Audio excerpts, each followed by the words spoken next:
Thank you. Next speaker is Mr. Stier, 1 minute and a half.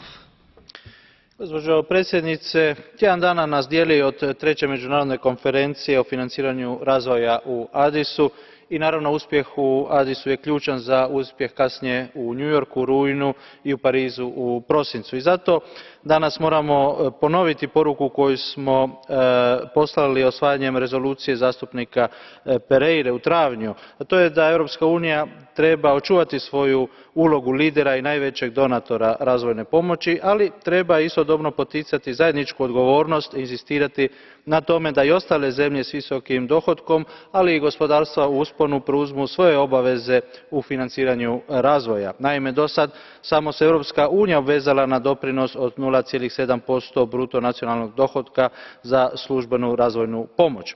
Osim toga, treba nam i novi pristup financiranju razvoja, jer ograničena i nedostatna sredstva ODA treba početi prvenstveno ulagati u produktivna područja, u motore razvoja, u dodatno mobiliziranje svih vrsta financijskih sredstava, javnih i privatnih, domaćih i međunarodnih.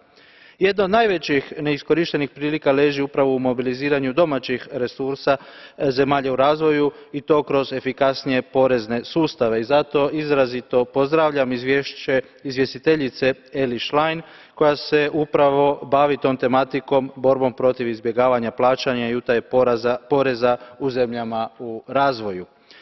Na to se mora fokusirati i nova razvojna strategija, na jačanje poreznih administrativnih kapaciteta, na borbu protiv korupcije. ODA ostaje važna komponenta, ali je nedovoljna za iskorjenjivanje ekstremnog siromaštva i zato nam je potreban novi model financiranja i naravno uspjeh u Addisu. Hvala.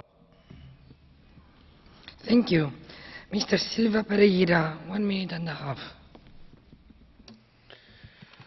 Senhora Presidente, o que está em causa na Conferência de Addis Abeba sobre financiamento do desenvolvimento, que começa já daqui a poucos dias, é muito importante e é isto